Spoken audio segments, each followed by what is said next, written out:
So we're ready to start painting now.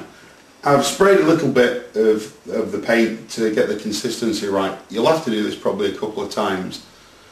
When you airbrush paints, use them quite watery. Don't use them too watery, of course, but as you know in the first videos I explained about the consistency of milk. Just a little bit thinner than that is how you want it. Spray it a couple of times on a piece of white paper. White's important because you'll get the colour tones correct. And I'm going to start now by, as you can see, the tank itself has actually been sprayed black. I'm not going to use the white overspray technique on this. We're going to spray the entire vehicle in a dust coat, which means we're going to go very lightly all over the vehicle, and then we're going to fill in the highlights a little bit later. So I'm going to start by pressing the foot pedal. You can hear the compressor kick in, and we're going to spray. It's more or less like spray can spraying, but you get much more control over it. Don't worry about filling it in as a solid colour. You only want to start laying blue onto the top surfaces. And we're going to go all over the vehicle. As you can see, there's going to be quite a lot of black showing through underneath there. That's going to provide our shade.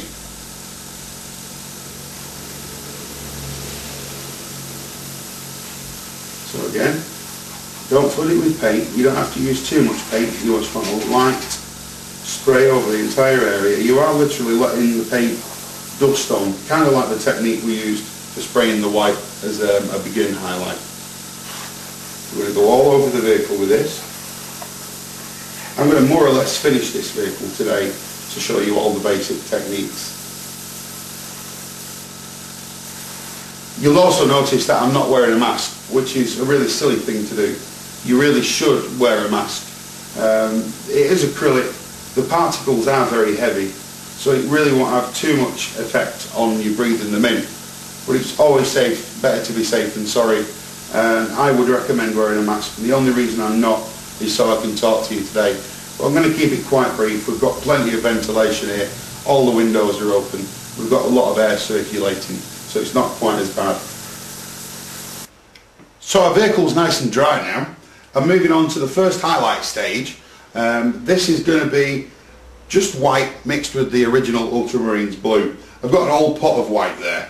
This I use for dipping my brush in when you don't have to worry about it mingling with other colours. So I usually have white for blue. That's the way I work, because if it ends up to be slightly like a shade of blue, you can always store it as a future highlight and then buy another pot of white. So I've mixed some white in with this. We've got quite a watery mixture now. I'm actually using this plastic pipette. These are very cheap. They usually come in packs of 3 or 6, and I just fill that with water from my localised water pot and a couple of drops into the paint, mix it up with an old paintbrush.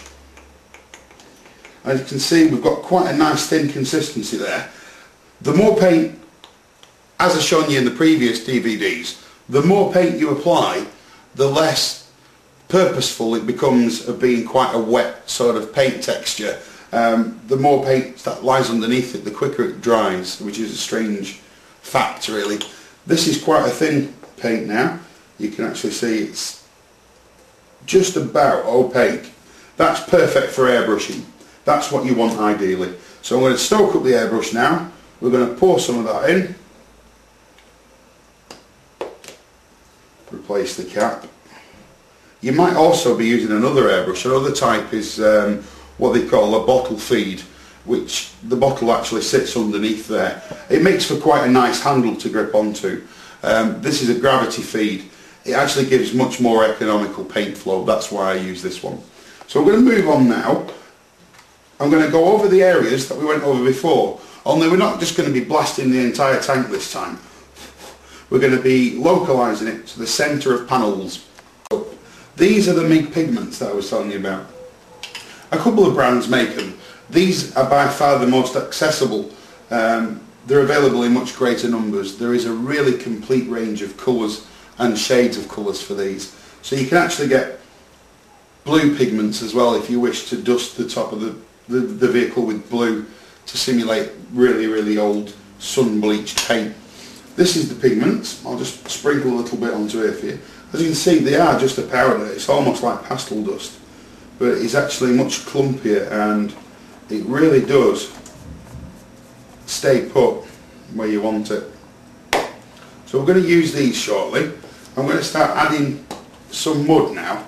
The mud's going to be localised to mostly underneath the vehicle, a little bit at the back as well. We're not going to add it too much around the sides, although we are going to add a little bit. This is because, again, we've got quite a low armoured skirt. In tank designs, that's there to prevent mud from being sucked up inside the actual track base and clogging the tracks. So I've got some Viejo plastic putty. This stuff is worth its weight in gold. I use it all the time. You can use tile grout as well if you want to just get quite a readily accessible substance, but this is water washable. It's acrylic based and it looks like toothpaste. Basically it's just quite a thick gloopy paste. So we're going to use that. I'm going to squirt some of this on my palette. So that's our dried pigment. As you can see there, it's quite a bit different than the pigment we applied before. It helps just to add that other dimension. I want to now, however, talk to you about applying chipped paint. There's a couple of different techniques. You can utilise them all on a single vehicle. There's newly scuffed paint that just doesn't actually break the surface. For that, all you'd use is quite a lightened version of Ultramarines blue and apply it in streaks anywhere you see fit. I don't particularly like that because although it can be very realistic a simulation, I like to use an older type of scratch. These are the types of scratches that you see on the sides of JCBs and stuff in building sites, and it works very well indeed with Space Marine colours, because you see a bright yellow or a blue Space Marine vehicle, that nice colouring suddenly broken by a deep dark brown scratch is really quite something, especially if you do it in moderation, and it has to be done in moderation, otherwise it'll look far too overdone. I usually keep these very random again and keep them to the edges as you go, and it's very subtle but very realistic. I'm going to do this under the bottom here. You see we've got a missing track there. That's not a problem. We can just replace that at the end. The main thing is you get this technique right and you'll have a really nice looking vehicle. Try and keep it away from the tracks. They're constantly moving, so any mud that would apply to them or be applied to them would actually fall off in combat. Again, we're prodding that at the bottom.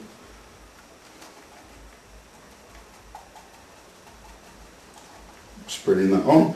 If you like, you can actually sprinkle wet static grass with a little bit of watered down PVA glue and just reapply it if you want a little bit more turf. I think this is perfectly realistic enough.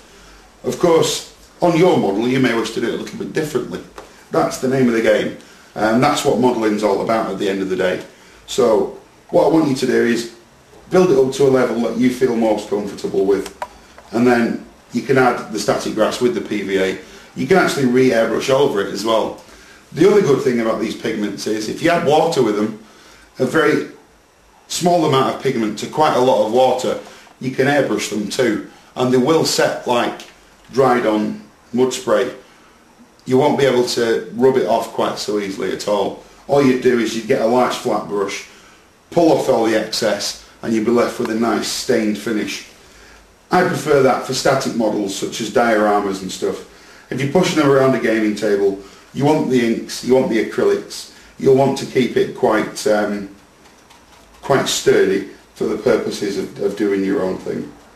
I also want to show you now using water with this stuff. It's very effective. It's very similar to the way we applied the mud, only it will come out differently because we haven't used the plastic putty in it.